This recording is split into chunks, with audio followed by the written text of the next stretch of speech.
ಎಕರೆ ಯಾರ್ಯಾರ ಹೆಸರಲ್ಲಿದೆ ಅದ್ರ ಬಗ್ಗೆ ಮಾತಾಡಲಿ, ಎಲ್ಲ ಚರ್ಚೆ ಆಗಲಿ. 20,000 ಯಾರ ಹೆಸರಲ್ಲಿದೆ, ಅವ್ರ ಹೆಸರಲ್ಲಿ ಎಷ್ಟು ಎಕರೆ ಇದೆ, ಅವ್ರ ಮಗನ ಹೆಸರಲ್ಲಿ ಎಷ್ಟು ಎಕರೆ ಇದೆ, ಅವ್ರ ಹೆಂಡತಿ ಹೆಸರಲ್ಲಿ ಎಷ್ಟು ಎಕರೆ ಇದೆ, ಅವೆಲ್ಲ ಚರ್ಚೆ ಮಾಡೋಣ. ಎಲ್ಲರೂ ಚರ್ಚೆ ಆಗಲಿ. ಸದ್ಯ ದೇವ್ರು ಒಳ್ಳೇದು ಮಾಡ್ದ ನಮಗೆ, ಅವ್ರಾಗ ಚರ್ಚೆ ಕಟ್ತಿರೋದ್ರಿಂದ ಇದು ಸತ್ಯ ಅಸತ್ಯತೆ ಹೊರಗಡೆ ಬರಲಿ, ಅದೆಲ್ಲ ಚರ್ಚೆ ಮಾಡೋಣ. ಪ್ರತಿಭಟನೆ ಮಾಡ್ತಿರೋ ರೈತರು ಹೇಳ್ತಿರೋದು ದೇವನಹಳ್ಳಿ ರೀತಿಯಲ್ಲಿ ಸರ್ಕಾರ ಈ ಒಂದು ನಿರ್ಧಾರನ ವಾಪಸ್ ಪಡೆಯೋವರೆಗೂ ನಮ್ಮ ಹೋರಾಟ ನಿಲ್ಲೋದಿಲ್ಲ ಅಂತ ಹೇಳ್ತಿದ್ದಾರೆ ಸರ್. ಯಾವುದಾದ್ರೂ ಒಂದು ಸ್ಕೀಮ್ ಮಾಡಬೇಕಾದ್ರೆ ವಿರೋಧ ಪರ ಎರಡೂ ಕೂಡ ಇರ್ತದೆ.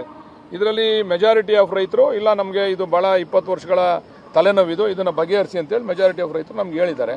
ಅದನ್ನು ಬಗೆಹರಿಸಕ್ಕೆ ಹೊರಟಿದ್ದೀವಿ. ವಿರೋಧ ಮಾಡೋರು ಸ್ವಲ್ಪ ಜನ ಇದ್ದೇ ಇರ್ತಾರೆ, ಅದನ್ನು ಅವ್ರು ವಿರೋಧ ಮಾಡ್ತಾರೆ. ಅವ್ರು ತಪ್ಪು ಅಂತಲ್ಲ, ಅವರ ಬದುಕಿನ ಹಕ್ಕು, ಅವ್ರು ಕೇಳ್ತಾ ಇರ್ತಕ್ಕಂಥದ್ದು ತಪ್ಪಿಲ್ಲ. ಅವ್ರು ಹೋರಾಟ ಮಾಡಲಿ.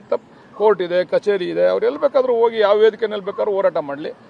ಅದು ಅಲ್ಲಿಂದ ಏನು ನಮಗೆ ಸಲಹೆ ಸೂಚನೆಗಳು ಬರ್ತವೆ ಅದನ್ನು ಪಾಲಿಸ್ತೀವಿ ಸರ್. ಇದು ಕುಮಾರಸ್ವಾಮಿ ಅವರು ಮತ್ತೆ DK ಶಿವಕುಮಾರ್ ನಡುವಿನ ಒಂದು ಬಿಗ್ ಫೈಟ್ ಅನ್ನುವಂಥ ರೀತಿಯಲ್ಲಿ ನಡೀತಾ ಇದೆ ಸರ್, ಒಂದು ಟೌನ್ಶಿಪ್ ವಿಚಾರವಾಗಿ. ಇದು ಕುಮಾರಸ್ವಾಮಿ ಅವ್ರ ಕೂಸು ಅಂತ ಹೇಳಿದ್ವಲ್ಲ ನಾವು. ಇದು ನಾವು ಮಾಡಿದ್ದ, DK ಶಿವಕುಮಾರ್ ಅವ್ರು ಮಾಡಿದ್ದ ನೋಟಿಫಿಕೇಶನ್ ಯಾವತ್ತಾದ್ರೂ ನಮ್ಮ ಸರ್ಕಾರ, ಕಾಂಗ್ರೆಸ್ ಸರ್ಕಾರ ಮಾಡಿದಂಥದ್ದು ಪ್ರಿಲಿಮಿನರಿ ನೋಟಿಫಿಕೇಶನ್ ಮಾಡಿದ್ದೆ ಕುಮಾರಸ್ವಾಮಿ ಅವರು. ಟೌನ್ಶಿಪ್ ಮಾಡಬೇಕು ಅಂತೇಳಿ ನೋಟಿಫಿಕೇಶನ್ ಮಾಡಿದಂಥದ್ದು ಕುಮಾರಸ್ವಾಮಿ ಅವರು.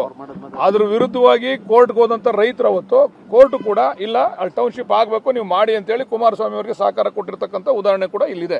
ಅದರಿಂದ ಚರ್ಚೆಗಳಾಗಲಿ, ಇದು ಸತ್ಯ ಅಸತ್ಯತೆ ಹೊರಗಡೆ ಬರಲಿ, ಚರ್ಚೆ ಆಗಲಿ. ನಾವು ಚರ್ಚೆ